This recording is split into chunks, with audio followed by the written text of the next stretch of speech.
We're live. We're live. Yeah, we're live. Where'd Brid go? What is that thing on his picoscope?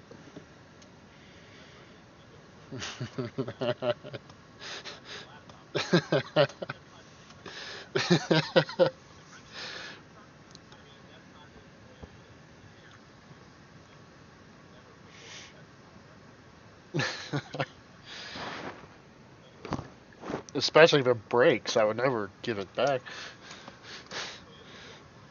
Yeah.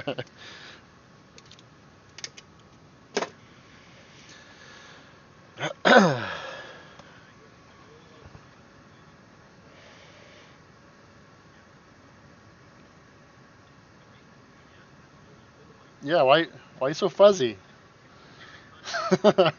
Is this Mario Brothers? This 8-bit, the 8-bit Bryn.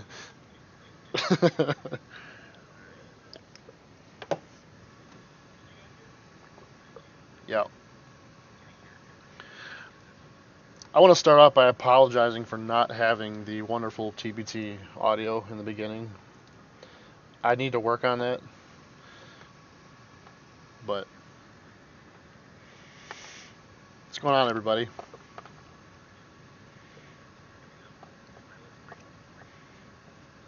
No.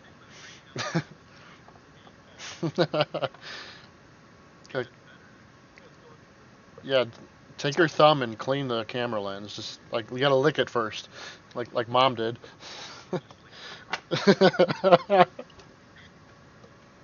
Perfect.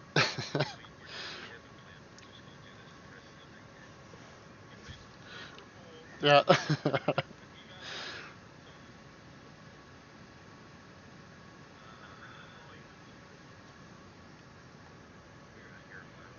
Yeah.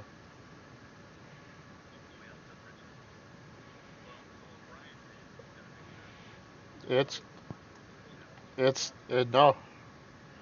All right. Hang on 1 second. Oh, Mike.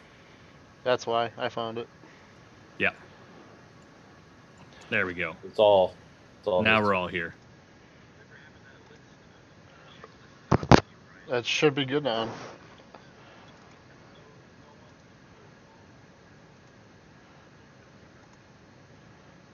Hang on. I don't think I got it yet. Hang on. Don't tell any jokes yet.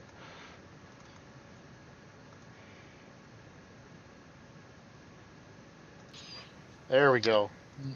Are you we're sure? good. Because this is like. Now, can everybody hear me? Let's do some harmony real quick to see. Can you hear me now? Can you hear me now? Oh. Mike. Loud, clear, and beautiful. Now we know there's something wrong with the screen. Thinking we need to practice a harmony next time ahead of time. I sing That's a as well terrible as idea. I do gymnastics. They missed all of our jokes, man. We got to start over. Well, maybe we can do some closed captions of it. They have no idea. They have no reason why you licked the camera. Nobody knows. Nobody knows why. Well, it's probably best. It's better off they don't know. That's probably best. Yeah. I don't think anybody needs to know about Bryn's OnlyFans account. We'll just leave that alone. It's worth it. Just That was the saying. joke. I had all the guys here for the training class. I had You so know many. what? Like, what's the camera for? I was like, OnlyFans. Hold on. I need each and every one of you to send Matt Fonslow a link right now. I always send him a link after this is started. Like no ahead of time notice at all. It's gonna be tradition. The Zoom link or what? Yeah, it's tradition. The Zoom link To join us. to join us. Yeah. I can do it. Copy. 1 second. Oh, I'm doing that now, too. I would, but I lost my phone. That's why I left the room. So. There. Well, I sent it to him. Cool. So what we got going on tonight, guys? We got some case studies. I know I got one. Brian's got a case study. I'm sure it's literally the best one that has ever existed. It's actually not. Thanks, Bryn. I was going to say the same for yours. Yeah. Ritz's is going to suck. Mine's more of a this card, screwed me up quite a bit. Not much of a case study. I don't know. Maybe it is. Maybe it's not. I had to teach Chrysler J2534 programming already tonight, so I'm not going to hiccup anymore tonight. I'm definitely not going to. How'd that go, Brent? It went okay. So instead of just going PowerPoint, I wanted to actually follow the websites, which is in theory good, but I'm just a bit clumsy when it comes to stop sharing, start sharing, back and forth. So. Control tab. Oh, you told me that too before. Yes, I totally did. forgot. Control tab. Son of a gun. Just jump from one screen to the next. I'm gonna get that tattooed on my hand. Next to the watch. Right. Oh, you beat me to it. And literally, like the world will go back to normal. I'll never have to do it again the day after. It'll be something where everybody asks what the control tab is for.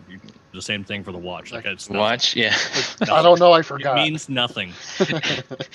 I don't know how many times when I said, "What time do you have on the watch?" and then why is it important? You were like, "It literally means nothing." I've had like 35 years to prepare a cool story about it too. Yes.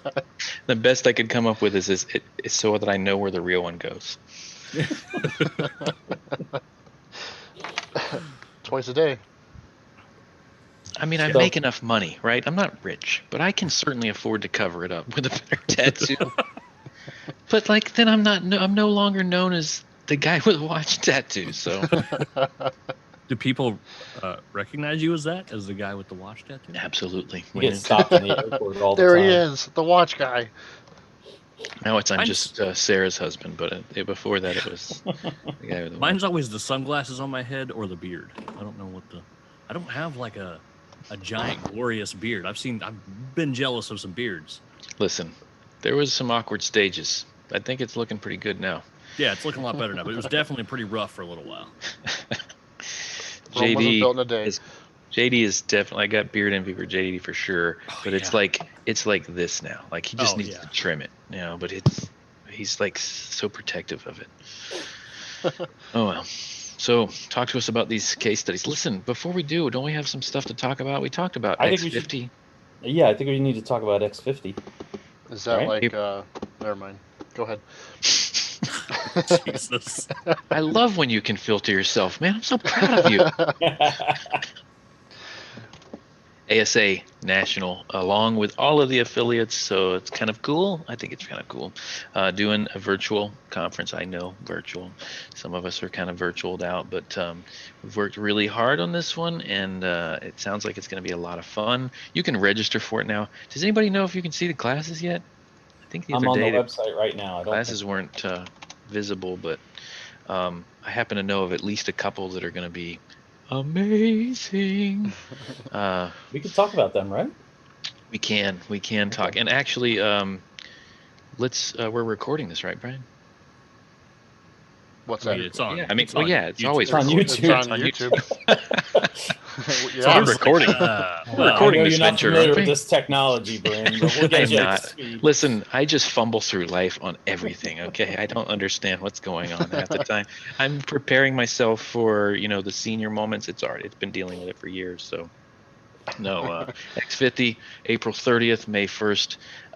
It's going to be a heck of a lot of fun. Train by Texas got their own thing, which is awesome, and then immediately following our thing. Which, guess what? We don't have to even compete for the time slot. We're the only one that's going to have the time slot. It's pretty awesome. But immediately following that, we're going to have amazing class. Richard Falco and Jim Kokonis are going to be doing CTI Venture. Wait. Go back. What are we doing? We're doing a thing. We got to talk about us. We're doing a thing. Listen, I was saving best for last. We're doing a thing. Oh, all right. No. Again, thanks, Bryn.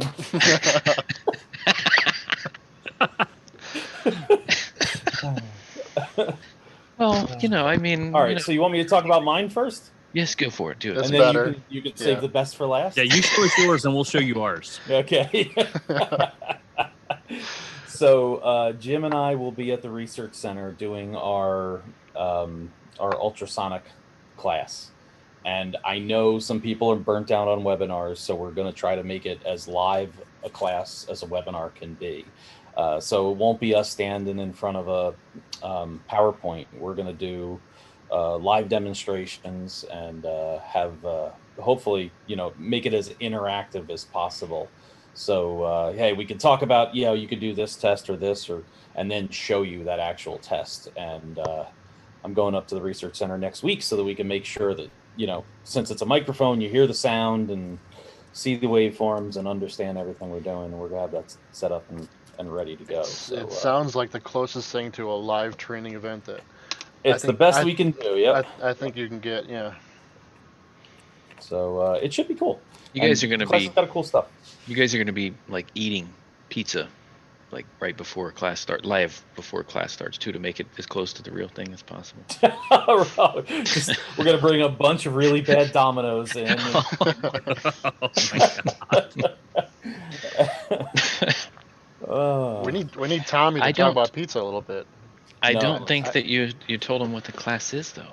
You hinted at it. Well, you know, I say ultrasonic microphone class, and is that like Sonic the Hedgehog? Yes, it's exactly like that. We're gonna run around and collect gold Instead of supersonic rings, gold rings. Yeah. God, I don't even know how to describe the class. You'd think I would know. It's what so I'm talking different. about. It's so different. It's hard to describe it.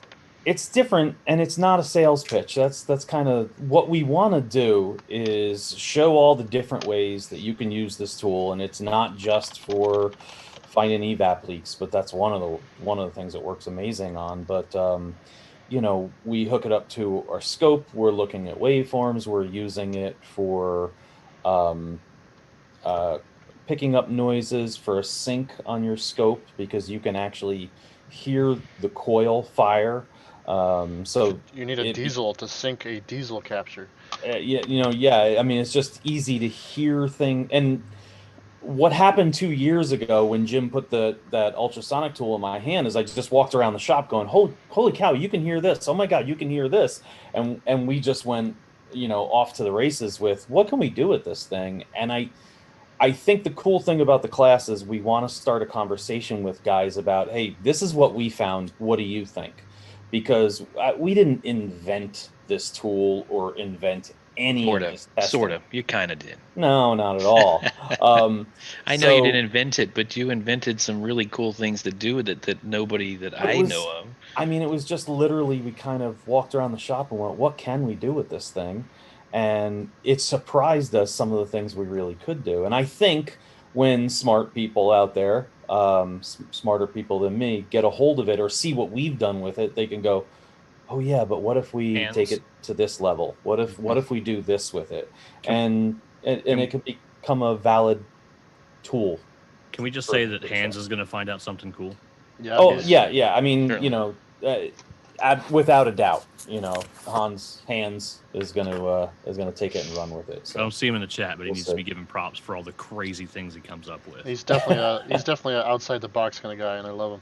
I mean, you know, I'm teaching an ADAS class this week, and the ultrasonic microphone will pick up the buzzing of the radar sensors and the parking sensors, and if you just want to know, hey, is that module waking up and working?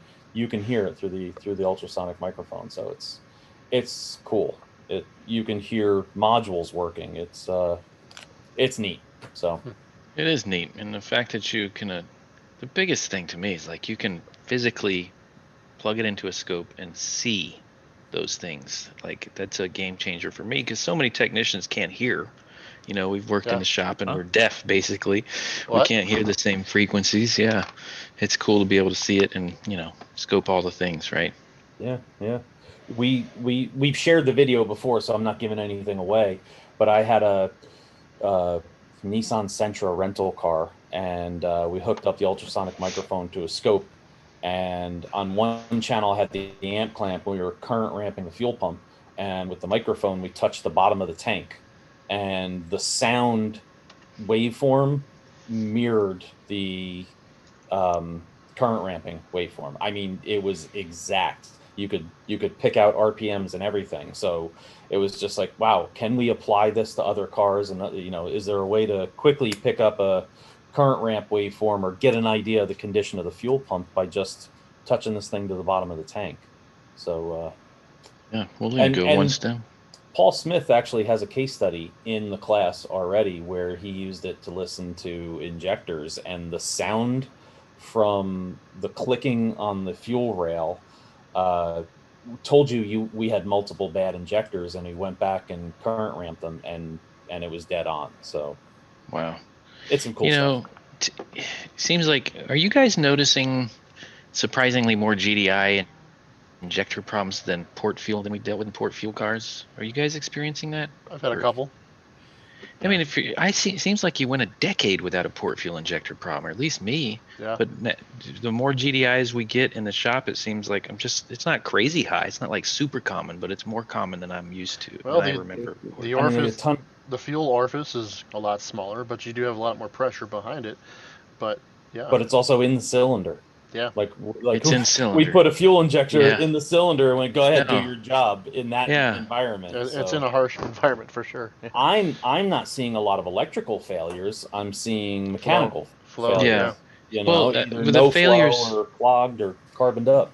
well, what the failures that I see, I guess I've seen several different ones, but the ones that are most difficult is when electrically it's perfect and it's not obvious. Like, um, maybe it's a spray pattern, it's a little different. And I know that sometimes maybe carbon cleaning can potentially help if there's, but maybe the spray pattern's just kind of goofy because of the carbon cleaning. I don't know, but I've seen situations where it's not like an easy diag, and it's almost like a process of elimination. Maybe the scan tool doesn't give you the injector flow balance test, that you would on a different model or whatever. So, but yeah, that would be cool for that potentially. Maybe you would hear something that wouldn't show up in a voltage or current waveform potentially. Yeah, it's pretty cool. Even a purge valve, you can put the microphone at the front of the purge valve and you can hear the solenoid clicking. But if you move it to the back of it, you actually hear the as that purge valve kicks. So you're like, oh, it's clicking, it's electrically working, and you go to the back and go, oh, I can now hear the airflow. So Or unplug it and listen for a Yeah, a that's what I was leak. gonna say. there's Yeah. yeah, I picked one of those up 2 days ago. As a matter of fact, the Silverado we're going to talk about tonight, my case study, that was one of the problems that I pulled out the ultrasonic microphone and collected some good information. So, all right, moving on to the better class. Go ahead, Bryn. Listen. If I can't do any self-deprecating humor, then I'm out. No, I'm super excited about both. I'm just more excited about this one because I get to play along. So kind of following suit with this, trying to do our best, the CTI class with the ultrasonic class, trying to do the best possible way to overcome the virtual experience, which, to me, yeah, some of us have kind of maybe gotten some burnout, but looking back over the past 13 months, I'm super stoked that we've been able to overcome the obstacles and at least still be able to teach and attend classes, even if we are a little bit burned out. So I think that being said, we're burned out on bad webinars is what it is. That's true. We're burned out on people pointing their webcam at a laptop and then trying to teach a class. Yeah. Sorry, moving on. So we're trying to overcome that. The cool thing is ASA has allowed Trained by Techs to partner with them and provide this class, which is super stoked for that. Thank you so much, ASA. And thank you, Trained by Techs guys, for being willing to play. I think it'll be fun. And then CTI has given us permission to kind of partner with them. They're going to allow us at least use the research center, and that's pretty awesome. So the biggest thing, I'm pretty excited that Rich is definitely not excited about this part, but I'm hoping that Rich and I can carpool up there early and we can just spend so much quality time together. Every time I bring it up, he changes the subject. But are we road tripping in the Sprinter up there? You want to go? Yes, I do. But anyways, our class is going to be like an interactive diagnostic challenge. So kind of to follow suit, we're hoping not to stand. Well, I would say we're hoping we're not going to be sitting in front of a PowerPoint presentation. We're going to have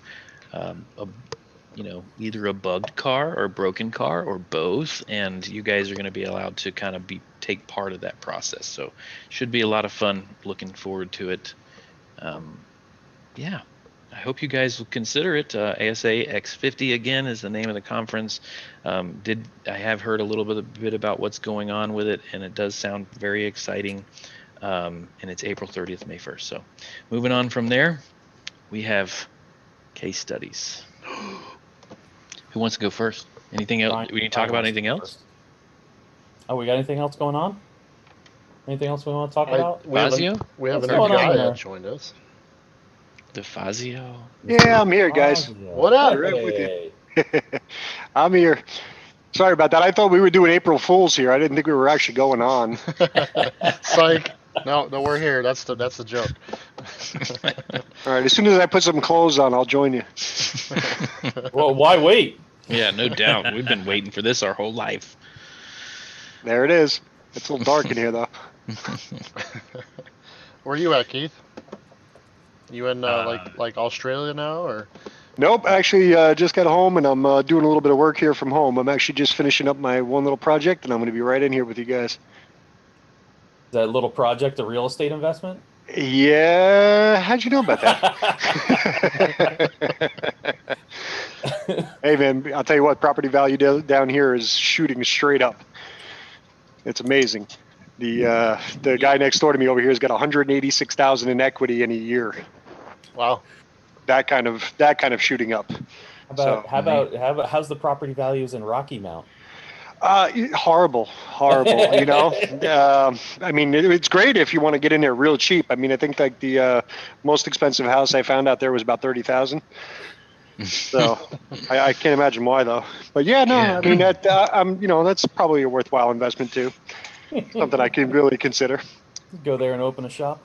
Yeah. Unfortunately, though, there was one place I tried out for in Rocky Mount, though that offer hasn't been accepted yet. Darn. I think that's what you're alluding to. Yes. Yeah. Okay. So.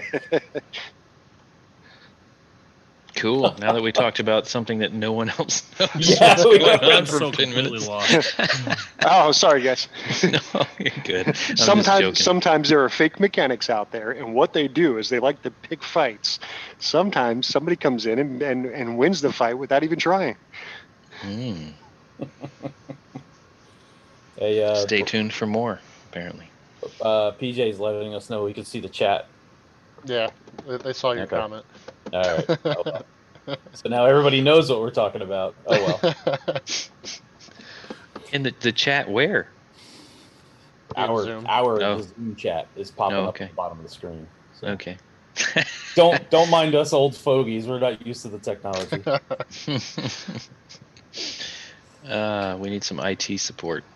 That's supposed to be you, Perkins and Colada. What the heck? Hey. COVID, man. It's a no beard filter that Corey said. Wow. That is bad. Wow. It's not what I don't know what my chin looks like, but that's the chin that Corey sent me. I don't think that's what your chin looks like. Don't ever shave. I don't think so either. You look like you're 11. Much better. Much better. Pretty sure you put a fat filter on there too. I don't know what he did. He just sent that to me and said it's a no beard filter, and I was like, "Oh my god, what is that?" Yeah, that's one of those can't unsee moments. Yeah. I just printed it. All right. So who's going first? What we got going on? We got 2 case studies. Who wants to go first? You're going Rich? first, Brian. I am. Man. Yep. I have to finish mine. Well, okay. No, at least you got time. So I gotta open it up somehow, right? Hey, how do you get the blue wrench on the YouTube chat? GDWS81 is asking. Is what? More oxyacetylene.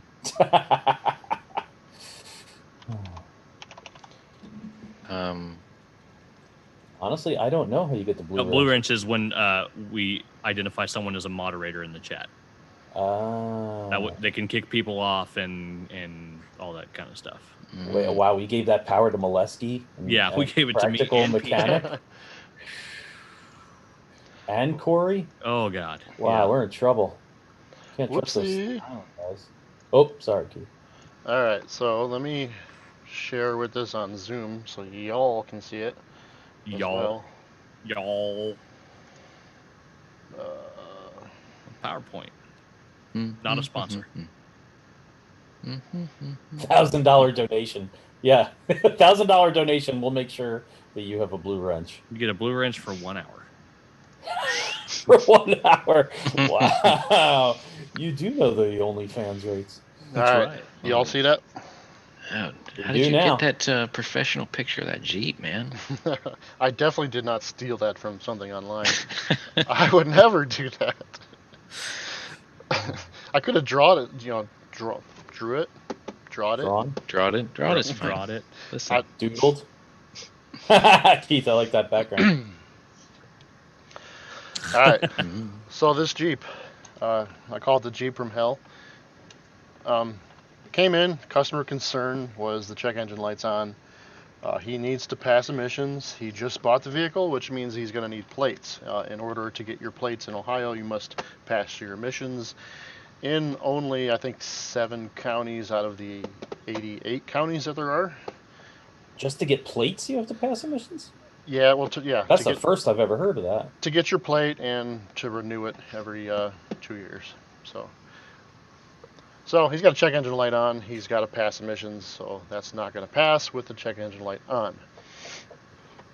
I pull the vehicle in, and we have a P2096 downstream. did you do some off-roading between the parking lot and the bay? No, we actually clean the wheels every time this thing moves. All right, let me move the picture here. Ooh, 2096 downstream. Downstream fuel trim lean. Yeah, you all helped me with this a little bit, so you guys are probably familiar with it. It says when monitored, the engine's running, of course, closed loop, battery ambient temperature above 20, altitude above, or below rather, 8,500 feet. It's got to have gas in it. Set condition, the PCM multiplies the short-term compensation by long-term, and a certain percentage is exceeded for 2 trips. They don't exactly tell you what that percentage is, but there's some math there, and if that math is exceeded, it sets this code. It's a 2-trip fault, so it takes 2 faults for this code to set, and 3 good trips for it to turn that mill light off.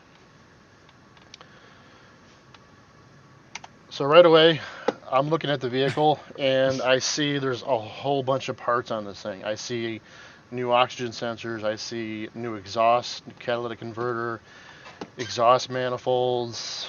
I see all kinds of stuff. So I'm like, you know what? Let me call this customer, see if I can get some kind of backstory. I know he just bought it, but I don't know if he bought it in this condition. I don't know if he knows anything about it. So we're going to talk to the customer first just to see, what's going on. So I'm talking to the customer. He tells me that his first trip to a shop, he had 1 oxygen sensor replaced in order to fix this code. I'm like, okay, so this has been an ongoing thing, and it's been an ongoing thing with just him, apparently. He had 1 sensor replaced, and that didn't fix it. It came back, the code was back on. Then he came back to that same shop, and they had put 3 more oxygen sensors on. That didn't work. He had a catalytic converter put on, and of course that didn't work, and he had exhaust manifolds put on. So quite a bit of stuff put on this thing in relation to the exhaust, and I thought it was going to fix it. It still broke. I like how you have physical pictures of the parts that were replaced. That's pretty cool. That is a Jeep catalytic converter as well. Just so and the manifold. Those are OE. Those are the parts. It's not an OE catalytic converter, but it's it's what's out there now, at least in Ohio. All right, so moving on. I noticed this has a Bosch sensor on the bank that is affected, and it also has 3 other OEM style NTK sensors on it. So I have a mismatch of sensors. That doesn't mean it's a problem, but it's something to be aware of when you're in this situation. Is that potentially the problem or not? I don't know yet. I have to do some testing to prove that. So in my mind, I've fixed downstream fuel trim codes before by fixing exhaust leaks. So the first thing I'm going to do here is use my little cone tool that I have to check the exhaust system. I want to make sure there's no leaks. Again, I'm in Northeast Ohio. Corrosion and rust is a big problem. We do exhaust every day in my shop.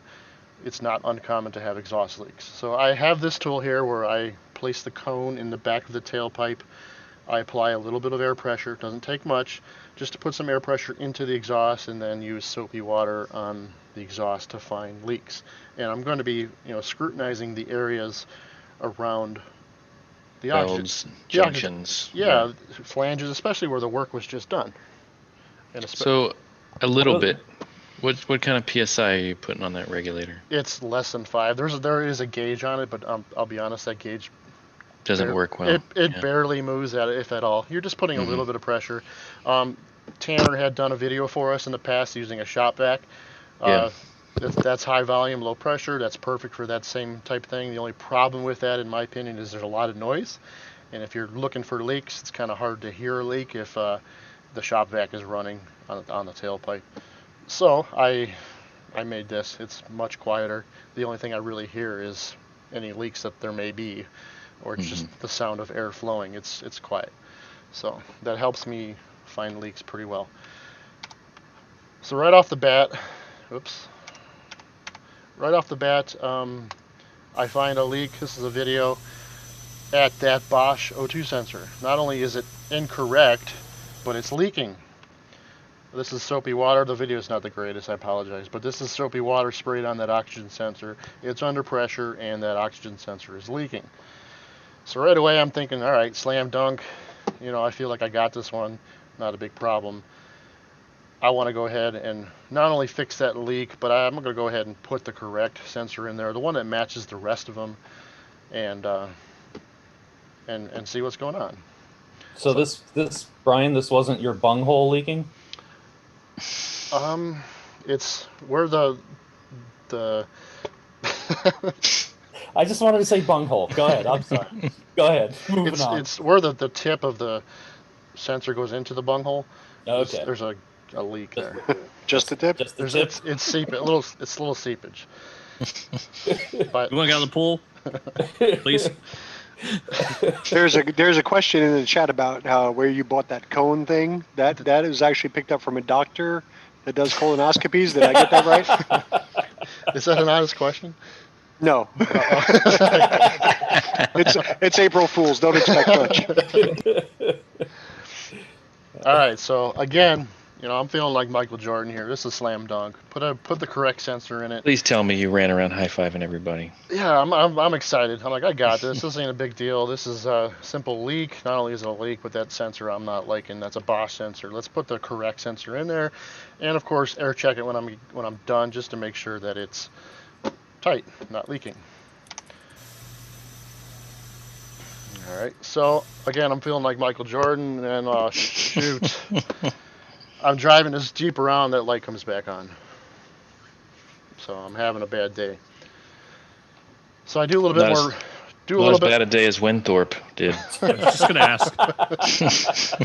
So the third most common code for this 2005 Wrangler on Identifix is this problem, 2096. The most common fix on Identifix, which happens to be PCM programming. There's a flash update for this.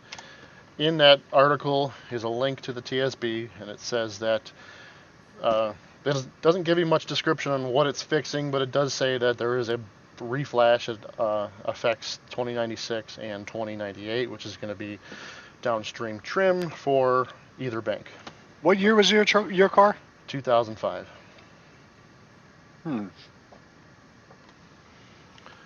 So I go ahead and grab my Isaac laptop. I'm going to give him a little plug here. I grab his laptop. I'm getting ready to program this thing. I purchased. That's a heck of a plug. I purchased my subscription. I mean, look at that smile. That's literally how his face looks 24 hours a day, 7 days a week. yes. I've got him next week with me all week. It's gonna be a blast. You're gonna be looking at that smile all next week. He's not going to stop talking. Both of you guys, how are you going to? It's going to be the battle Nothing of will the. get done. Nothing will get done. You're going to get lost like in areas you've driven your entire life. And you won't eat. You're not gonna eat, according to Tom. Oh no, I'm gonna feed him 3 meals a day down here. He's going to walk away like looking slightly different. Yeah. He might actually grow. All right. So, anyways, if you are looking for a programming laptop, Isaac's the man. He's got it. Absolutely. Moving on. So I grabbed my Isaac laptop. I'm connected to my Altel J-Box, connected to the Jeep. I have purchased my subscription. I downloaded the file, and I'm using the legacy version of Chrysler Programming, which I believe that and the DRB3 is the only way to program this. Correct me if I'm wrong, Keith? That's correct. Yeah. Okay. So I'm using legacy. I don't have a DRB3, and Well, you could do an emulator, but that's basically just a J2534. The part. So, Yep. So I'm programming this Jeep. I get step 1, step 2, step 3, step 4, step 5. I'm on step 6 and it's hung up, and I'm sitting there anxiously waiting, just like to. That guy's gonna give me a nightmares tonight. Carlton. That's me. That's me. If you can envision me staring at this laptop, that's what I was That's doing. the equivalent of some black ghostly figure crawling upside down on the ceiling like a spider to me. We just appreciate that laptop though for a second. It's beautiful. I don't know that I've seen a white laptop ever. Sorry. All right, so eventually this software times out, and I get this message. Failed to receive ACK. I don't know what that stands for, but long story short, I'm laying bricks. This thing is done. This module is dead. I cannot start the vehicle anymore. Not only do I probably still have a problem with the exhaust or that code, I have a car that does not start. So I'm in a worse situation now. I want to burn this thing to the ground. It's on fire. Who talked you down? Who talked That was you like down? a dinner. So Who talked you down? next step here is I'm going to find, I guess, another module. I'm looking online. I'm checking all my parts vendors. I'm on dealer websites. I'm calling dealerships. I can't find this thing. Nobody makes this thing. I actually talked to one junkyard, and they told me that for a 2005 Jeep Wrangler, they were told to not sell this module. Every module that they sell for 2005 comes back, and it comes back because they wouldn't accept the program. So I can't find this thing. It doesn't exist. I ended up talking to Isaac and Tommy. He's like, why don't we try bench flashing this thing? And I'm like, I've never done that. I don't have the tools to do that. I could probably figure it out, but I don't have the tools. So I went online. Isaac mentioned to get this breakout box. This breakout box is not only a OBD2 breakout box, but it also contains the wiring needed to connect directly to the PCM. You're able to provide the powers and grounds and ignition feed and the communication lines to the module as it's isolated on the bench and program it away from the vehicle. I'm like, okay, I'm going to try that. I've never done that, but it doesn't seem too tricky. I'm sure I'm doing a rudimentary module. I'm sure it gets more advanced the more late model you get, but Isaac thinks I can handle it. So, What was the software number on that Jeep? what do you mean? Did you have a software number on the PowerPoint? No, I did not. Okay, because I just looked up. I did a 2006 Jeep Wrangler a few months ago. I was just curious if it was the same one. I think this is I'm pretty sure this is a single year module. They only made it for 1 year, and for whatever reason you can't find it. At least I couldn't. So 120 bucks gets you that bad boy. 120 bucks. I got the tool. Even if it didn't work, I got a cool breakout box, and in the future I can bench flash something. So I'm not too worried about that purchase. I mean, I've certainly spent more money on other tools that I don't use, so not a big deal. So I have this thing connected to my module. I'm on the bench here. I have all my powers and grounds and ignition feed and my communication lines connected to the module. That does take a little bit of research, looking at wiring diagrams to determine where all those pins are located. Not terrible, but it does take a little while to figure it out. This breakout box is powered by an AC adapter, which is what provides the power and ground to the module. Pretty cool. Not run a whole network off of it. And Yeah. that comes It's only with the like it's only like a 1.5 or 2 amp device. Okay. Does that come with the device? Yep. The power supply. Yeah. Yes, that comes with everything. Yeah. The AC adapter. Those 3 switches on the breakout box are what act as like an ignition Key cycle. Yeah. Mm-hmm. So I'm bench flashing this thing. I have it connected again to my Altel J box, and I get to that same step 6 of 7, and the thing crashes. Fail. So I'm like, all right, now what? I'm talking to Tommy. Tommy's like, wait a minute, you're using the Altel? I'm like, yeah. He's like, why are you using Altel? I'm like, I don't know. That's what I decided to pick up. He's like, sometimes the speed of that device is too fast for older modules and can cause problems when you're programming. He's like, why don't you try your Cardac M? I'm like, all right, I'll try that. Debug mode. Actually, I didn't do that. I don't know how to do that. But I did use this in the conventional way that I'm used to, and it worked. Hallelujah. Still didn't fix the car. I really don't know what's gonna happen. I'm not. So I'm feeling strong. I'm feeling awesome. I got this thing running again. I'm feeling great. At least, if anything, at least the truck is running again. I say, I mean, at least I can give the vehicle back to him with running instead of going, oh, well, it's broke. I can't find a module, and why don't you total it? It's like, I don't know. It's like, what do you do in that situation? Luckily, I was able to save it. But so I'm on the road again. How many days? Did this carry over to like the next day for between crashing the first one and because you had to order the part? Yeah, I had this thing probably 2 weeks. Did you sleep good? I don't usually sleep at all. So anyway, so I'm driving this thing. I'm feeling like Michael Jordan again. Light comes back on. So now what? Back to square one. I go back to checking for leaks.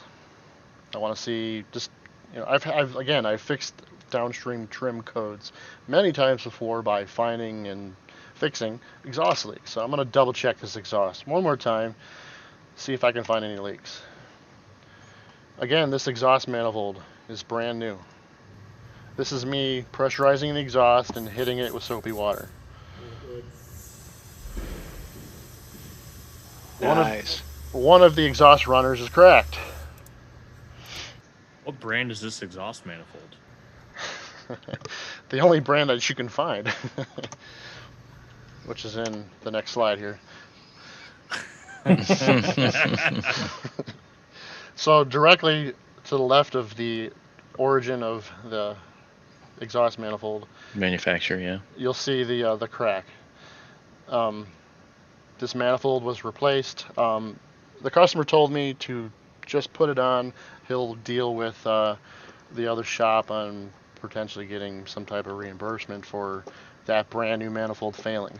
I will add that this manifold was not exactly put on correctly. The exhaust manifold bolts were, I had one or two that were super tight. I had a couple that weren't even snugged at all. The bolt was like a ½ inch away from the flange of the exhaust. So definitely not the most professional installation, which I'll be honest, any manifold should not or may not accept being torqued down that way. You cannot torque cast iron unequally and expect it not to crack.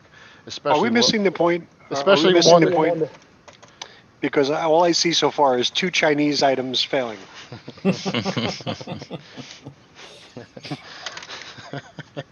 Can you buy anything that's not made in China anymore? It's tough, man. I could not find a manifold that was not. The only things we're making in the U.S. anymore are babies and meth. So I put a new set of exhaust manifolds on this. Yes, they're the same manufacturer. That's all I could find. And frankly, all I could potentially sell this guy. I mean, if I were to find dealer manifolds, it probably would have been not cost effective for this vehicle. But more importantly, I'm going to put them on. I'm going to put them on and torque them properly. That's kind of a key point here, is to make sure when you put these on, they have to be installed correctly. So I'm driving this Jeep. You're Again, getting people wave at you. everywhere I go, I get in a little Jeep wave. I'm like, man, I'm not in your club. No offense if any of you guys have your own Jeep. I'm not. So in you had your your group. own. You had your own different wave back. I guess. Yeah, I'm not in your group. So quit Your waving. New York style wave back. I'm not too fond of your Jeep right now, so quit waving at me. So again, I'm feeling like Michael Jordan. Slam dunk. This thing's done. It's not done. I got the code. It's back. So now what? I'm gonna stop here. What would you guys do? Well, I mean, I'm assuming when you found that leak, you sprayed other areas and didn't see, because, because you had to revisit and find a new leak, which I will. I will say that this, after I had done the manifolds, I did air check it, and there are no leaks whatsoever on this exhaust. Scott Lester has the best solution. You paint them with Flex Seal first. Oh. that would I don't have the high temp Flex Seal. I think I'll look into that. So what would you guys do? To me, I'd monitor. You have no choice but to monitor data, basically. First of all, when does the freeze frame data suggest that it's occurring? Freeze frame data occurred. The guy, I actually got it to happen to myself, primarily under load. When you're like casually passing somebody, the light would come on. That's when at least when I've experienced it a couple times. When looking at freeze frame data, the fuel trims, if you go back to the code set description here, freeze frame data says that you multiply short term times long term. Well, I have code description. It's terrible. Short term, it says short terms multiplied by long term, and that's how it sets a code. But in freeze frame data, my short term and long term have always, during the entire time under my watch, have not gone beyond 5%.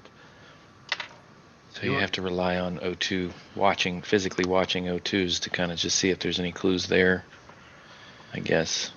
As opposed to relying on the freeze frame data. I think we talked about freeze frame on this, and Chrysler uses goal voltage, which can kind of give you a false. When you're looking at freeze frame, you kind of and that was not published on the freeze frame data that I was able to pull up.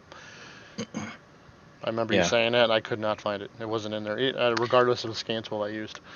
Oh, so the PID wasn't there at all for that one? No. Interesting. I don't know enough. I know it's a goal. O2 goal is a Chrysler thing. I don't know exact, but I know they did it for years and years and years. I hope somebody here may know exactly when that existed and it didn't, but it was super surprising to hear that goal voltage wasn't there. So you mentioned looking at data. I have data right here. What do you guys see real quick? O2 voltage. One of these doesn't look like the others.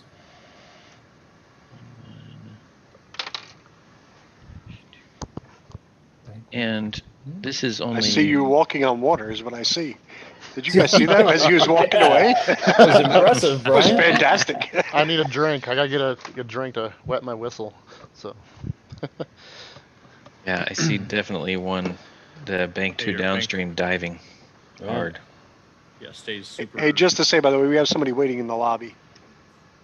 Yeah, let Martino in. How do I do that? In the lobby.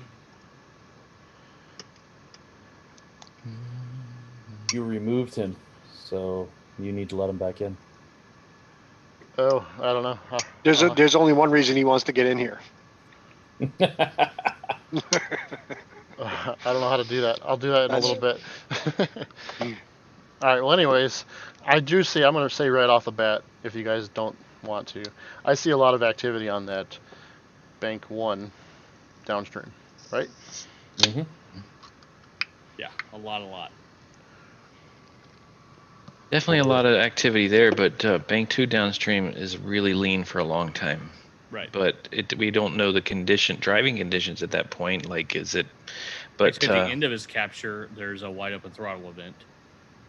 Mm-hmm. And full enrichment for some reason, yeah. yeah. Yeah, I don't know what that was. Maybe I snapped it or something. I don't know. Yeah. Now the 2096, is that a Bank 1 or 2 downstream? I Bank- can't remember. Bank 1. 1. Yeah. Bank 1. So I'm thinking potentially I have a faulty cat here. I don't know. I mean, the cat's new, but obviously Yeah. a cat has to be fed the appropriate oxygen and fed the appropriate fuel to work correctly. I have trims that don't suggest that I'm not being adequately fueled. So what's going on here? No more leaks. No more leaks at all.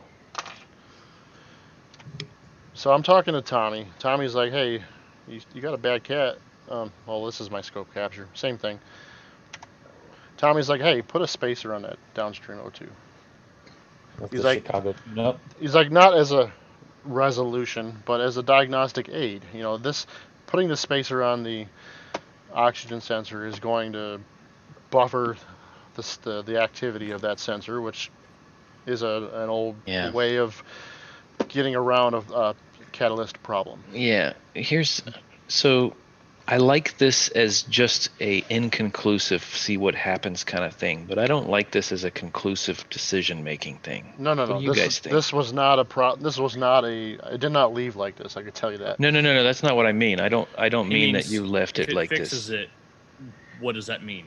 It doesn't mean that Definitively, to me, this does not tell me that cat is definitely bad, is what I'm saying. I'm Right. saying I like this just to see what happens, but I don't know that the data is going to really help me to make decisions, is what I'm saying. What do you guys think? I want your honest opinion. I think I would have probably condemned the cat with I'm not suggesting that other I data would have. first, and then done this after I have confirmed the cat itself was bad, not a conditional. I don't have an answer at this point as what I would do, but like if I did this and I saw, yeah, let's move on. I just wanted to.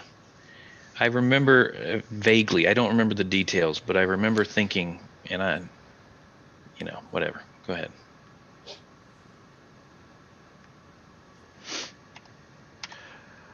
So I put these spacers on. I decided to do that. This is before and after those spacers. Mm-hmm.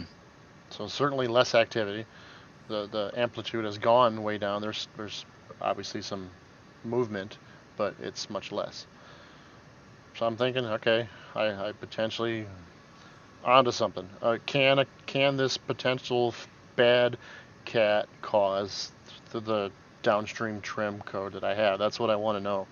If I have a bad cat, that's fine, but I gotta fix that code that it had in the first place. If I don't, then the car's still broken. You know, that's what I want to know. Can this potentially bad cat cause the code that I have? So I'm driving this Jeep around. Air check it one more time. I find where this gasket is leaking. I did not air check it after installing these spacers. These spacers are leaking. I ended up replacing the crush washers that they give you in that, which are designed for spark plugs, not necessarily an oxygen sensor. And I put a flat, oil drain plug aluminum washer on them instead of this crush washer, and I can't get that code to set. I'm able to pass this emissions test if I were to run it. All the monitors have ran, and so far the Jeep's happy.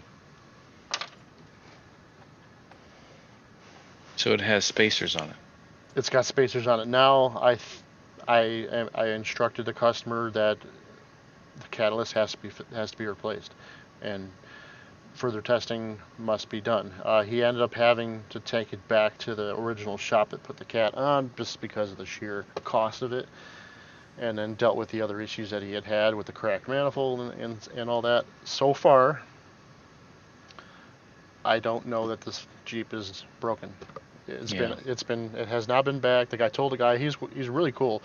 The customer's really good with me. He said, absolutely, if there's a problem, I'm going to let you know. You guys have done way more than any other shop has offered for me. He's been following along with us the whole way and completely understanding of every step along the way that I've done. Yeah. Hey, just because there's a learning experience here also. There's a Mike Kotarba in the chat had said, use a smoke machine to find leaks with a question mark after it there.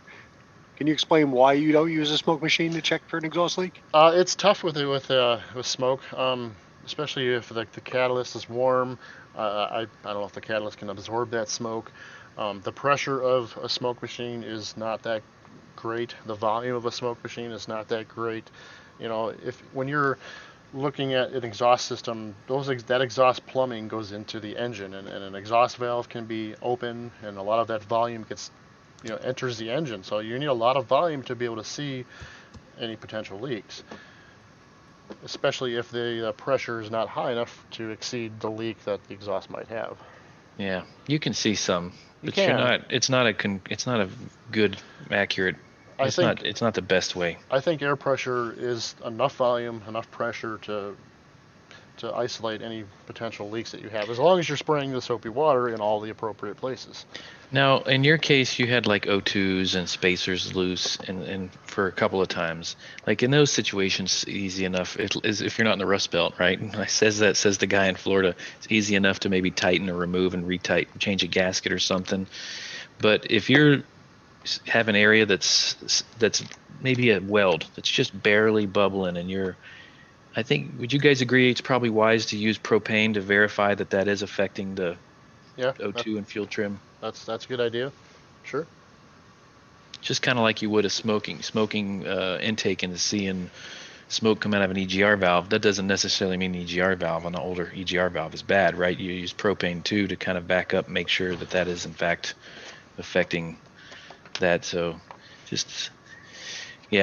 So if this was the fix for the vehicle, a new set of cats, a solid exhaust that's not leaking, why didn't I set a 420 code?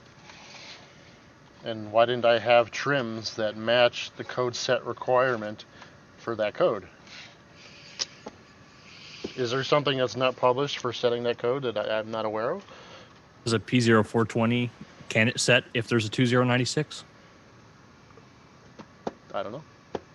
I would guess not, because it wants to make sure that a 2096 is going to pass before it does an actual catalyst efficiency test. Exactly. The other thing I would wonder is if you went to different platforms in the same generation, like that 2005 Jeep is that's an NGC, right? 4-connector, next generation controller. Yes. Yeah. So look at other platforms with an NGC in the same 05, 04, 06, and see if their description's any better. Maybe that might be helpful. Ford's really good with monitor description and OBD2 description and operation right from their site. I don't know about Chrysler. I don't know how. I wonder if a factory service information subscription would have yielded you any better information. I don't know. Probably not. Probably would have found the same thing in there. Downstream. Looks like 420 on this one looks at switch rates, not So oxygen storage capacity. So here's what I think is going on. It's an 05. It's like an early adopter of this monitor to begin with. So we know that cars use downstream sensor for fuel control. So beyond just catalyst efficiency, we know that it's happened for a long time. But this is probably an early adopter for that. I think if you were to look at a modern Chrysler, still has the same monitor, but you would have the rear fuel trim PIDs to access. You're trying to diagnose a car that doesn't have the PID support that you need. Yep. Is what I think. Thank you, Francisco. And I don't mean to be a Johnny-come-lately about the spacers. To me, the O2s are not living in the environment they need to do. Like pulling them out, it's always going to be a different response. I think I would have been along the same exact thought process as you. I think at this point, if I have no impression that fuel control is bad, if I have no exhaust leaks, and I see what you saw, I would lean toward a cat as well. I just think that the spacers were inconclusive. But in your case, guy's probably going to drive around like that forever. No, I took him out. I'm like, no, he took him out and sent him back to the other shop. Yeah. Oh, okay. Yeah. No, I didn't leave him on there. I misunderstood. I did. I'll say it because I'm not proud of it, but whatever. I did pass his emissions so he can get his plates. But I took them out, and the code. You can't say that. You can't say that. Didn't happen. You're kidding. April Fools. There you go. Just kidding. We're good. There we go. Cool, Richard. That's 10:30, bud. What you got, man? Mike Thanks, Cortado Brian. says, "Is there a reflash available on Mopar Tech Authority?" Yeah, I performed the latest. Yeah, so he did the update. Yeah, I did. Yeah. It now has the latest calibration in it, and still broke. So I went and checked the calibration number for 05 automatic transmission. I assumed. Yes. Yeah. Auto. Yep. Yeah. So it's a 56044 528 AL is what you installed. There are no TSBs associated for failures of flashing, and the base calibration part number for that one is the same as many others. So it is not a unique PCM. Hold on. Say the number again. Let me wait. Let me say my number. 5604 4702 AD. No. That was the original. What's yours? 56044 528 AL. Okay, it is different. All right. From 05 to 06, it's different. Oh, yeah, it's different for every single year. But if you look at the very first calibration number available for that PCM, it's a 56044 528 AA. And I guess I was actually wrong about that. It is not the same as a bunch of the other ones. So the hardware is. I'm looking to see if any of the other year models have that same beginning part number. So if you go into later model stuff, there'll be like a 560. Matter of fact, let me just grab one. So the later model calibrations, a lot of them start with the same exact part number, and that's because the hardware is the same. So a 0515 0469 AA can be flashed to hundreds of other modules. But that one cannot. So there may actually be something hardware-wise that prevents successful flashes of that with the Autel due to the speed. That was Tommy's suspicion, and the Cardex M saved me. So I don't know if it's the Cardex M any slower, but well, I would assume it's way older. The Cardex M, I think they first started selling that. Gosh, it may have been like 8 or 10 years ago. Yeah. You can also go into the device check section and turn on debug. Is that in the toolbox? Yeah, in the toolbox app. Because okay, I looked the other day because I knew that existed and I couldn't find it. So I'll have to, if I need to. Well, I'll probably just. You can send me a screenshot. Yeah. Mike Cortava asked if I have the ATS eScan. I do have that. I did not run a catalyst efficiency. Somebody test want to let Martino in? How do we do that? Brian says he didn't know how to let him in. I don't know. I don't have a request to let him in. Maybe I can. Let him in, like, I don't understand. But when he originally left the meeting, Brian removed him. I had to because he was stuck. Yeah, well, when you remove somebody, it says you may not be able to let him back in. So Martino might be out. Oh. He might need to just log in with a different login. So. All right, weird. Anyway. Yeah. You're up, Rich. My turn? Wait a minute. I guess. Oh, what? Unless we have more to talk about. So can we copy? I know that. Can I copy this link and send it to him, or? I know. Is it different when we copy it like he now? just needs to log in from a different Zoom account. Okay. Yeah.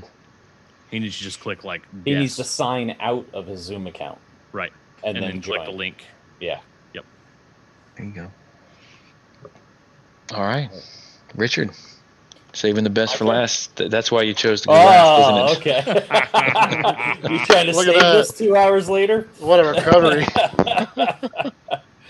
All Thanks, right. Brent.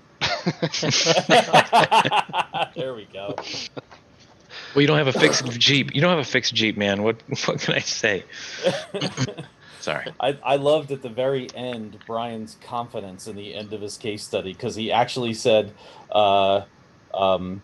I don't know at this moment in time if his Jeep is broken. like he didn't say, and it's fixed ever since. He said, I don't know if it's still broken. Well, I mean, there's a lot of crying involved, a lot of bloodshed. You know, Yeah, it was I tough. understand. I I understand. know, and you're like asking us stuff, and I'm like, goal voltage, goal voltage. You're like, fuck this guy. Shit. You're yelling at him for leaving the He will- spacers in. It's our first fight. All right. Mine doesn't take very long, and as usual, it's not a super difficult problem, but I actually spent a lot more time on this than I should have. So Brian and Corey and a couple other people have to be quiet, because they know where this ends up, because I was not confident in my initial diagnosis and posted it in a chat. But Dude, how'd you get that shadow to show up like that? you like that? Pretty Needs awesome. Needs a camshaft.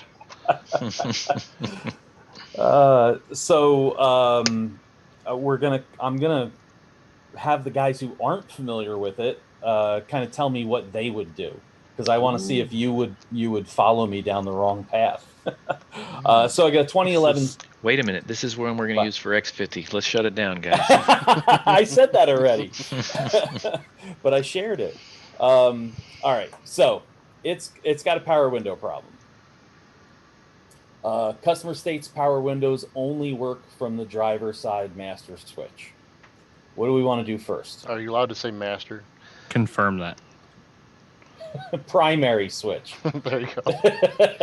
From the left front switch, or is the only switch that works. Don't say front. Some people start out in the back in life. It's not fair.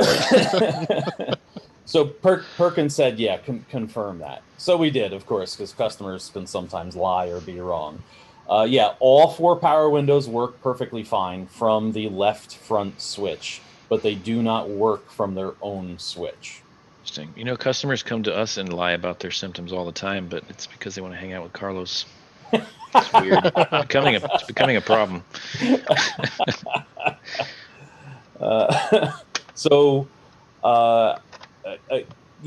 From this point, I kind of said to myself, well, all 4 windows work. I'm not breaking out the amp clamp. I'm not checking grounds. This is some type of input problem. And based on my familiarity with this GM power window system, I went in one direction. What would you guys do next?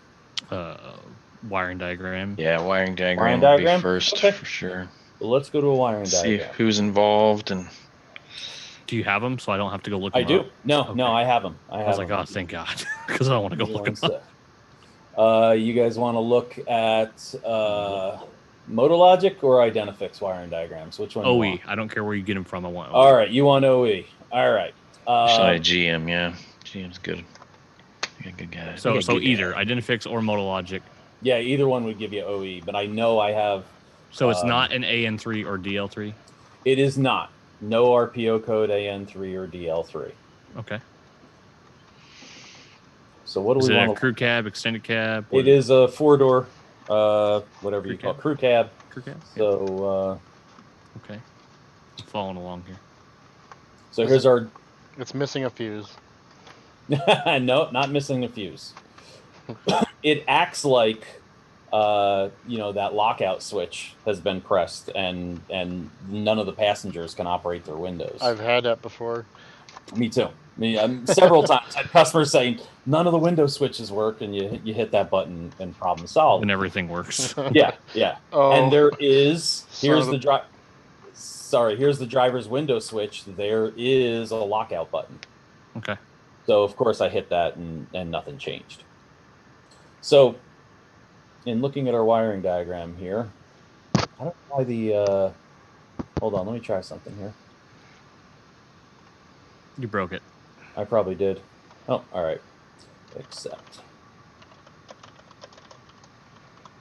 There we go. All the little blue dots were in the wrong spot. Ah. So there's our driver's window switch. There's the left rear switch. So I say we pick one non-functioning window and diagnose it. Okay. Because that, I mean, we can if there's something obvious in the wiring diagram for me, my step, and I don't know what's wrong with this. Like I don't know if anyone, the guys in the chat know that or not, but I don't know what's wrong with this. And my thought is review the wiring diagram to build a test plan, keeping in mind if there's one thing that seems to connect them all together. That's But what's if in, not, that's pick what's one. in my head. Right. If you got more than one broken, there's probably something that is related to all of them. That was my thought too. Was I've got three switches that aren't working. What do they all have in common? Yeah, Right. exactly. The easy thing is let's diagnose this left rear because it's on the same diagram. And that's exactly what I did. So here's our left rear window switch. So I usually don't just diagnose them. For me, I just kind of look at it as a whole and go, okay, so I've got B plus coming in from an LTDR circuit breaker 25 amp fuse inside the instrument panel block, which is in the door jamb. That comes to pin G, which is a red and white wire for the left window switch. There's our power. It's got a constant right there. ground from G303. If we ever read how wiring diagram works, the G300 series is in the center of the car somewhere. The truck. And here is my thought process. This window motor right here works. So my first assumption is that B positive and that ground is good, and these two wires are good. Right. So we what can do I care understand that about? whole part. Exactly. So now we're looking at communication and or inputs from the master switch to the left rear window switch. And we have that lockout switch. Yeah, so I'd be focused on that lockout switch function, just because the button is not doesn't change the thing. The circuit itself could be open or something. Right. It says that it closes to a power when that switch is depressed. At least that's what the wiring diagram shows. That the dark blue wire becomes energized. Well, in that case, it's dark blue, but does it not? Is that? Let's see. This is just. Does this show the other circuits, or is that different diagrams? I guess. What do you want, the right side or the rest of the circuit? Yeah, I'd be curious. Let me go to. I think I've got the aftermarket one on MotoLogic. Windows. Now those two codes, those two RPO codes, were bucket seats and power mirrors. So without bucket seats and power mirrors, we get this wiring diagram, and I'll zoom in a little bit. Now here's our master switch on this side, and we can see the rest of the circuit. I might have zoomed in too much to see everything. Now it's too far out to even see what we're dealing with. Can't make Why any sense normally. of it. All right, hold on. Hold on 1 second. Let me bring my PowerPoint back up, and let me go to that. So there is the master switch. All of the wiring going to the left rear switch, and everything is labeled for what's going over to the right switch. So what did you edit out of there? The splice? I just cut it in half and rotated it. Yeah, he just put it together. I just made it so that I can fit it on one page. screen, yeah. So nothing's missing. I didn't edit anything out. So I guess easy things, pull the left rear or the driver's side window switch and back probe and or pierce the dark blue wire and see what happens when you press and depress the button.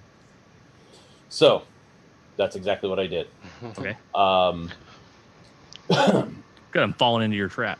No, I'm suddenly feeling so much better about myself. So say that again. You did what now? So again, my thought process, we know these power window motors are good. We know Mhm. that wiring is good. So I didn't check that. I just made an assumption that was good. I know that the power supply is good. The windows work when you shut the key off. So the retained accessory power coming from the BCM, this brown wire that turns yellow, that's good because the windows work until you open the door and that shuts off. So what's left is the dark blue wire, the Yeah. lockout signal. When I back probe that, I have 12 volts when the switch is disabled. I have 0 volts when the switch is enabled. So if I turn the lockout on, the voltage drops out. Paul is asking for scan data. How many people do you think are actually sitting there watching this on their cell phone right now with their head tilted all the way? I'm sorry. Okay, Paul asked for scan data. Let's go to scan data real quick. Incidentally, scanned all modules for codes, no codes in any modules. If I go to scan data, It must have a good battery in it.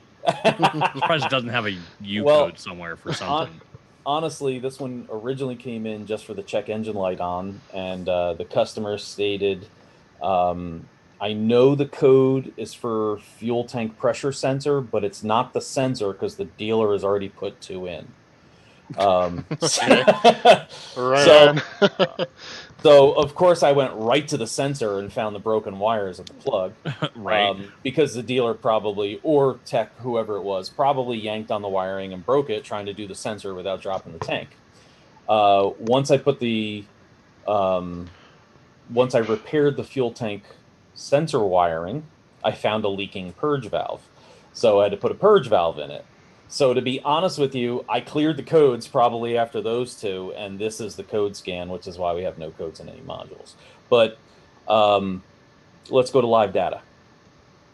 So live data showed me a left rear window down command, a left rear window enable command, and a left rear window up command. I also had that for the right rear. I just forgot to screen cap it.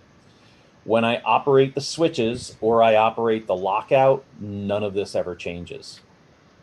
I can open and close the doors. It changes. The door unlock goes active and inactive, but I get no response from any of my window related data. Okay, now this is in the BCM. In the BCM, yes. While you're activating this, physically activating the switch in the left rear window or the master? Left rear. In any of them. So even the master. So if I use the master and the of course, windows this work, data would be different. I don't see the data pop up.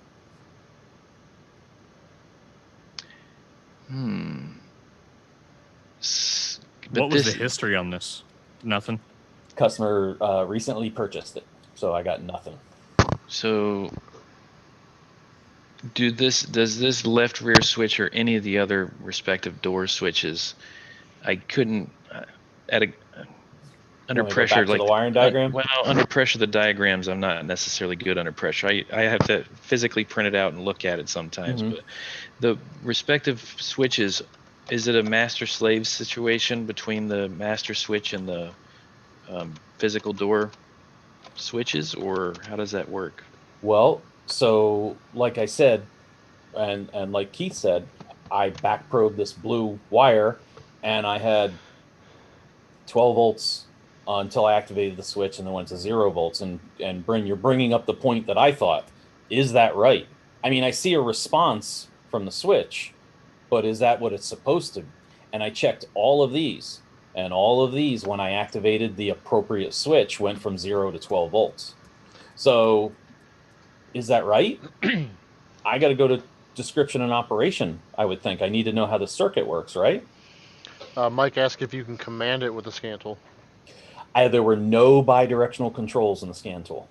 Okay. I could not activate anything. But good thought. I did go looking for that too. So, and I will add this other thing. One more thing here. While we're on this screen, I went to the left rear switch and I operated the master switch, and the input to the dark blue showed up. So if that's the right signal leaving the master switch, the left rear switch was seeing it. When I activated the left rear up or down signal from the master switch, I saw the voltage change from 12 to 0, 0 to 12 volts to battery voltage. But when I physically operated this switch, nothing. I saw no output or no signal or anything here. So you follow me so far? Yeah. Yep. Let me go to. At which ahead, point Keith. did you determine it had the wrong window switch in it? Uh-oh. Did I give it away? Really? No, nope, Okay. nope, not yet. You put toggle switches in it. Done. Yes. Yep. I hardwired some toggle switches into it. Jesus. You sure you're not in Oklahoma? Well, it's Florida. That's the same thing. It's the same thing. Just more gators, I'm less not naders. Yeah, the same amount of meth. Just now we have big lizards. You got more gators and less naders. Yeah. So let's go to description and operation. I want to know what a nader is. Tornado. Tornado. No. They got hurricanes. Close Got enough. canes. Canes. Power window description and operation. And here comes those RPO codes, with and without RPO codes.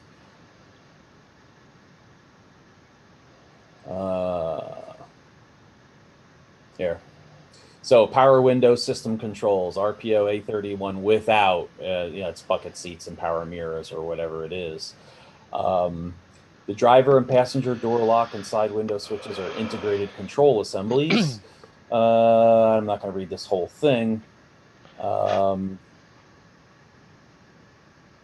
Except for that no scan tool support for the system part. Yeah, there was a key term right there. Yeah. Without AN3 and DL3, No scan there tool is support. no scan tool support for this system. If you scroll up, and to be honest with you, the first time I wasn't paying attention to the RPO codes. And if you read this one, it brings the BCM into it. It brings door control modules into it. On the AN3 DL3 systems, when you depress the lockout button, it signals the BCM. It doesn't signal the window switches. Correct. On this RPO code, the disable or lockout button is a signal to the BCM. The BCM then sends a 5-volt signal to the other switches to lock them out. But this one is a direct... Yours. Mine, the one I'm working on, is a direct 12-volt input. Right. So if we go back to our wiring diagram. Well, what you said and what the diagrams show are two opposite things. Yes. And that's where I'm tripped up and trying to figure out where that's going. What did I say something wrong? No. What you said happens that when you turn it off. You said the 12 volt goes to all of them, right? When you turn the lockout off, so the unlocked state of the switch, it sends 12 volts out. Yes. That seems opposite compared to what the diagram shows to me.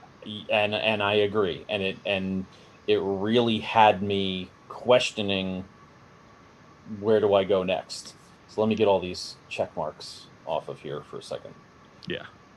Which is why I like the OE diagram, because it gives you the... Yeah.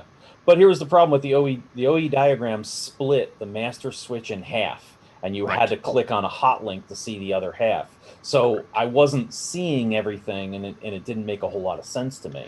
Can I add my suggestion with the lockout? I'm going to get to that. Give me 1 second here. All right. Because Brian said one thing that made me go, oh, you're an idiot. And I don't mean Brian, I mean myself. When you hit the lockout to disable the windows, you lose 12 volts on this dark blue wire. But when you operate the left rear window switch, the 12 volts comes back on this wire. So the 12 volts is what allows this switch to provide. Yeah, but we can't see the bottom of that, unfortunately, though. Can't see the bottom of what? We can. I can't see it. Why I can see it. that. Yeah, but your 12 volts comes back because you're sending it through the switch contacts. Exactly. Right. So to this point, I've got all of the inputs and controls that are leaving the master switch are making it to all of the switches. And I'm thinking to myself, do I really have 3 bad power window switches? I even called the customer. How long have you had this car? Did it just show up? Did you notice one window stopped working and then the others did? And he said, he's only had it for a couple of months. And he said, honestly, it could have been like that from the day I bought it. So I don't have a whole lot of history on it. So at this point, I'm doubting myself. And I'm thinking, is my master switch bad and somehow shutting down everybody else? Or do I really have 3 bad power window switches? So, I posted it in one of the chats. And this was Brian's suggestion. This is why I told him to keep quiet until he gets here. Because the first thing Corey, who was on that chat, said, because I said, hey, guys, you ever run into this? 2011 Silverado 3, the switches don't work. And I think it has 3 bad switches because it acts like the lockout button is pushed. And Corey goes, is the lockout button pushed? But it was Brian who originally said I would be more concerned with the master switch than any of the other ones because of that lockout. And then he brought up the wiring diagram. And when he looked at the wiring diagram, we noticed something. There is a lockout signal And a for lockout control return for the left rear, and there is a lockout for the right rear. On this system, there is no lockout for the passenger window. The front. For the front passenger window. Right. So if it was a master switch problem with the lockout, it would not affect the right front window. And at that point, when Brian said that, I went, oh, yeah, I'm an idiot. I should have caught that on the wiring diagram. So I immediately went to, because the rear switches are simple to pop up, I went to the right rear switch and I checked that lockout signal and the other inputs, and they were all there. I did legitimately have 3 bad switches. Not the wrong switches, just 3 bad switches in the system. Cool. If I had spent a little more time and read the correct description and operation and realized that even in description and operation, there is rear power window lockout, a description of it, I would realize that I spent a lot of time checking signals that I thought were inputs to a BCM because I didn't understand the system. So the fix for this wonderful vehicle was 3 switches. And to be honest with you, it was Wednesday afternoon when we talked about this. I ordered 1 rear switch because I still wasn't 100% confident. Thursday morning, I plugged in the left rear switch. Suddenly, the left rear window worked, and I could tell them, "Hey, order 2 more switches." Can you move it to the right rear? All 3 switches are the same one. So right. yeah, of course, I took that brand new switch, moved it to the right side, made that one work, and said, "Yeah." So are they pretty small little push-in switches? They're right? small, tiny little switches. Yeah. Yeah. So it's the same ones that are on the Cobalts that I just repair instead of replace. Oh, what are we repairing? The contacts on the switch? Yep, they just have corrosion built up between the contacts. If you just pull the cap off the top of it and clean it with conformal coating cleaner and then put it back together. So if anybody would like to buy reconditioned Chevy Silverado switches, I'll have 3 for sale tomorrow. Pull it apart though and take a picture. It's pretty simple. It's very simple. I saved them because I did want to take a look at them. But they all get moisture in them. Yeah. The point to this really is, if I had spent a little extra time understanding the system, I probably wouldn't have doubted myself, and I probably wouldn't have checked as much of the circuit as I did. I would have went right to the switches and probably confirmed it and shipped it pretty quickly. So As he talks with all that extra scrap metal behind him from all the other previous. that's my known good parts back there. That's what that is. That's the bottom drawer of my toolbox. I think we all got a known pile. good parts. Known good parts library. Good gosh. Yep. Yeah, a couple people saying I've had luck cleaning the contacts on those switches. All right, so now I gotta take it apart. Yeah, and a couple people are listen, saying. Listen, you're making more money by replacing those switches. I charge double the labor what it calls for replacement, and then I don't sell a part. So I'm just saying net profits look better when it's all labor. Thank you, ST Mobile Diagnostics and Programming, and wow, Chris Groff, Dave Osborne, Francisco Diaz, yeah, Francisco. Thank you, Michael guys. C. Dyer, That Sandra. case study was definitely not worth that much money. I think I have to pay you guys for listening to it. Yeah, it's good. Both of them are good. Definitely, I get caught in that too, looking at service information and just kind of not paying attention to options and stuff sometimes. Yeah, it's good. That's me, textbook and me. I skim too fast. Sometimes, yeah, I'm in a rush. You gotta slow down. Myself, I know the system. I know the BCMs involved. What was funny was after I knew the repair, I went back and scanned all modules again. And maybe if I had paid attention, I would have caught it. But the Autel was going through checking modules, and driver's door and power's door came up because it looked for it, and then they disappeared. And I might have realized, oh wow, it doesn't have it, or I might have gone, whoa, do we have a communication issue? Because the door modules aren't showing up. I might have chased my tail even more that way. So I did have a car that had a power window switch that only the driver's side window would work from the driver's side, and it was like the third switch they put in. And when I called out to look at it, they handed me the switch, and all of them had the programming logo on them. I was like, so. Oh man! Because there was like none of the windows work. We put a new one in, and now the driver's side works only. Yeah. Well, there's something else wrong. And it was a late model like Tahoe or something. Yeah. I'm looking at them, they all have the logo that says it needs to be programmed. And I was like, well, I mean, it needs to be programmed. So do you want me to try programming it first, or do you want me to diagnose it? You should have diagnosed it and then told them, oh, you need to program it. Then you made money in both. I have been known to go and just flash a car and then crank it for 2 seconds and then know exactly what's wrong. And then go up there and go, you want me to figure out what's wrong? Or I did recently do that on a Colorado. Matter of fact, I was on the phone with Zach, one of my employee, and I was like, I'm going to set the phone down under the hood, and you're going to listen to this car, and you're going to tell me what's wrong. And I cranked it, and you could hear 2 of the 5 cylinders working. And I was like, well, they called me out to program a PCM, so I did what I was asked. I didn't get to hear it crank until after I programmed it. Like, So I was busy. Keith has now said no to Volkswagen, Audi, and Porsche. Did I miss any? No, that's correct. That's it. That's all the same thing, though. It's all the same crap. I was just waiting for him to get to Mercedes. No Saab? Saab? Saabs are beautiful. I got a customer bringing a Saab to the shop here sometime next week. I'm sorry. As terrible of a car as a Saab is, though, they make the best damn driver's seat. You ever sat in those things? They're comfortable as hell. Comfy, yep. I don't know why. Yep. I guess because you're going to be sitting there waiting for the tow truck for a while, but best to be comfortable. Hey, fastest clutch job I ever did. With the motor in backwards, you pull the input shaft out, and the clutch just slides out of a cover. You just drop another one in. That's cool. That is kind of neat.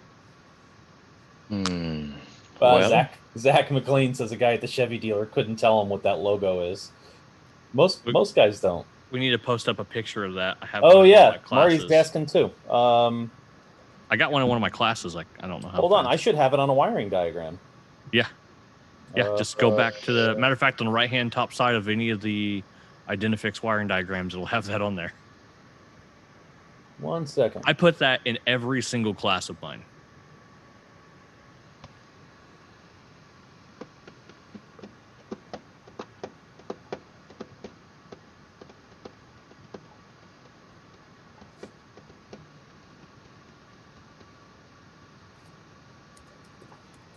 too quiet. Somebody talk.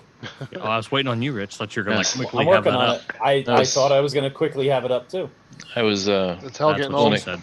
pulling a Gandalf, sleeping with my eyes open. I don't. Oh, Just wanted to say thank you to Danny Ryder as well for the super chat. Yes, sir. Thank you.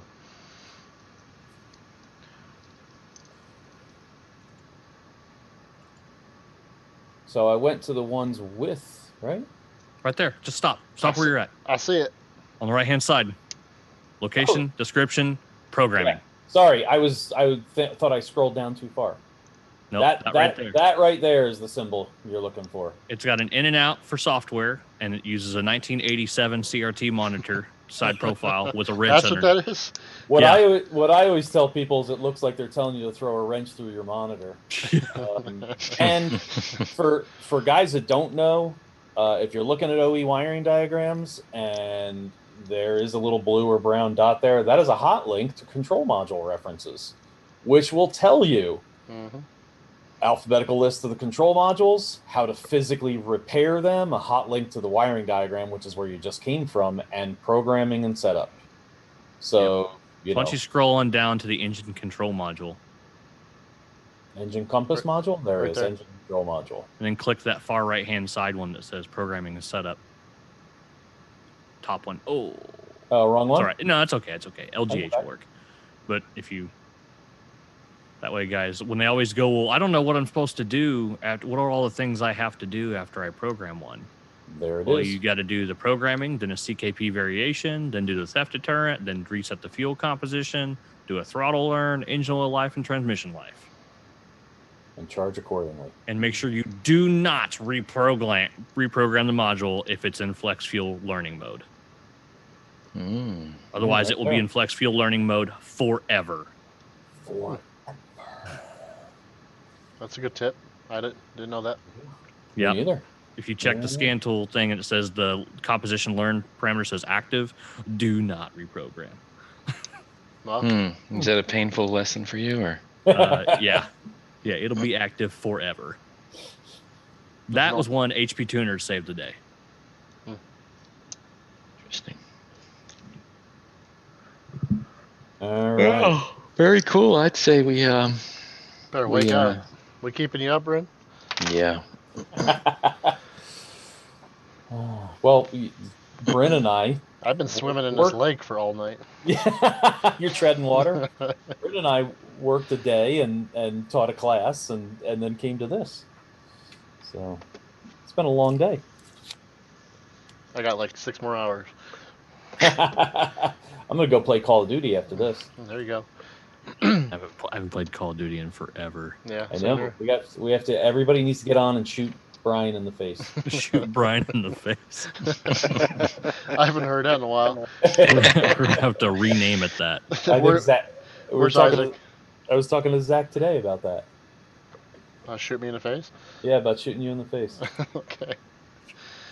Oh, hey, while we're on here, is Hans on? Hands on? He was. He was? He donated money. I want to say congratulations to Hans for getting that teaching job. Good for him. Oh, sweet. Yeah. Oh, Awesome. It's because of me though, because at Vision I talked him up. Actually, one of the instructors or Okay, whoever, congratulations, Bryn, on getting Hans' job. Yeah. it wasn't just me. It was Tanner. You know, Tanner picks that up for him too. Okay. It was me and Tanner in the session. It was pretty cool. Pretty cool. It was kind of interesting, and to just start randomly talking to somebody and find out that they're at Salt Lake City College or whatever it is. Yeah. Like, Yeah. oh wow. Like, you know what, Hans Jorgens? Hans? We No, got you. hands.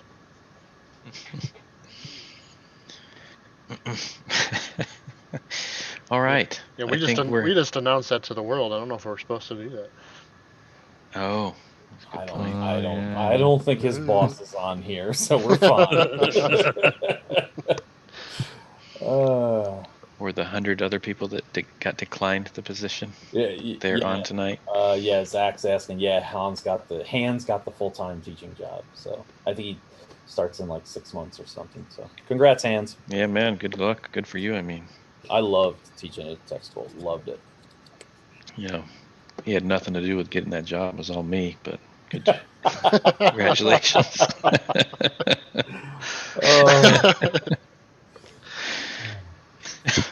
Oh, Oh boy. all right. I'd say it's time to go, guys. Yeah. We've.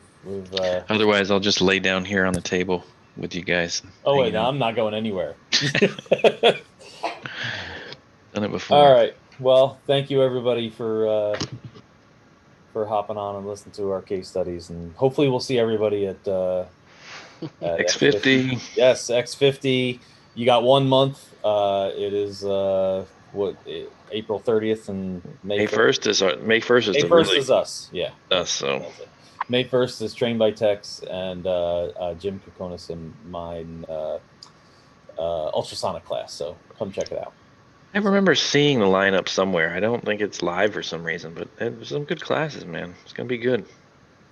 Thanks everybody. Yeah. And oh wait, we got Mr. 6X hoodie. Fits great. Looks good. Thanks guys. Awesome. Yeah, awesome. Yeah, shameless plug here. We have new products on our website. We have the hoodies, we have t-shirts, we have polos, we have stickers, we have all kinds of stuff. So if you like what we do, please visit our website, trainedbytex.com. We have and don't check we have out tools? Brian's 3D printed yeah, Tesla I got motors. Tesla lead racks right here. Whoa. Oh, I've been making these. These are pretty cool. They're on our website. Heck to the yeah. Awesome. Check them out, guys. Awesome. Yeah. They're waterproof as well because you can see where he placed it. they do not float On well. his forehead. All right.